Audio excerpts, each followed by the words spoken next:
ఇట్లా మనం తినడానికి తిండి కావలసినటువంటి వరి వేస్తే ఆ వరిని తినడానికి ఒక పురుగు వాటిని నాశనం చేయాల్సి వస్తుంది.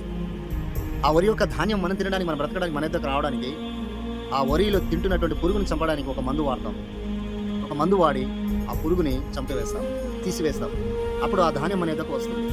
అలాగే మనుషులు కూడా చెడుని విసర్జించి, చెడును పాతిపెట్టి, పాపాన్ని దూరంగా ఉండి మంచి బ్రతుకు బ్రతికితే, మంచి వాటి గురించి మనం ఆలోచిస్తే మన బ్రతుకు ఇతరులకు ఒక పోషించేవారిగా, లేక మాదిరికరంగా, లేక ఇతరులను ఒక మంచి గోల్గా నడిపించేటువంటి జీవితంగా మనం మార్చబడతాం కదా. మన చిన్న ఎందుకు లాజిక్ మనం మిస్ అవుతున్నాం. దేవుడు నేర్పించేది ఇదే, ప్రేమ కలిగి ఉండండి, ప్రేమించండి, మీరు పగ పెట్టుకోనకూడదు, ఎందుకంటే పగ తీర్చువాడు ఆయనని. అందుకు మనం ఆలోచించాల్సిన ఏంటంటే దేవుని ప్రవర్తన చూస్తే ఎప్పుడు దయ, ప్రేమ, కనికరం కలిగిన అటువంటి విధానాలు కనబడతాయి. మరి మనం చూస్తే ఎందుకు పగ, ప్రతీకారాలు కనబడుతున్నాయి? అందుకు దేవుడు అన్నాడు కదా, ఇది మంచి వాటిని కోరుకుని చెడుని దూరపరచండి. దేవుని దగ్గర మనం నేర్చుకునేది ఏంటంటే మంచి వాటిని తీసుకోవాలి, చెడుని విడిచిపెట్టాలి.